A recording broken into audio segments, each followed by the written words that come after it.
Well, I had a cousin that was kind of into hopping up cars, and he had a delivery route for some lumber unit in Los Angeles. So I went over there and spent a couple of weeks in the summertime with him, and I rode around with him on his route, and we found one in the garage that had a flathead called a Tucker flathead, which was similar to a Winfield flathead.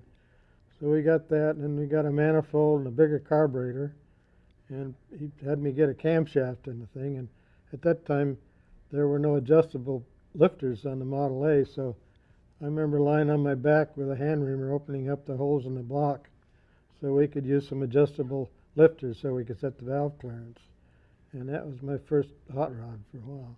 After the Gilmore race, we'd go to Twin Barrels and jaw around a while and have a couple of hamburgers and a Coke, and then we'd choose up a couple of guys and we'd go out on Sepulveda, which at that time was quite barren. There were cornfields on either side of the road between Pico Boulevard and Venice Boulevard, but now it's all built up wall to wall with houses. But at that time it was fairly barren, so we had I guess it was about a half-mile straightaway road there that you could start off, and you'd pick some guy out and choose him and see who won. And quite often the cops would come, and so we'd take off through the cornfields and try to escape that way. They were kind of losing their potency, other than a few of the special heads like Four-Port Riley.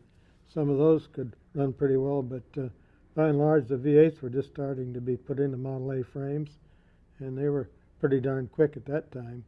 Although I remember there was one 29 Roadster owned by a Japanese fellow, Mino Kamamura. I think he was a gardener, and he'd come out and he'd still have gardening equipment in the rumble seat of his car, and he had a Four-Port Riley. It was plenty quick, and he would smoke off a lot of the AV8s.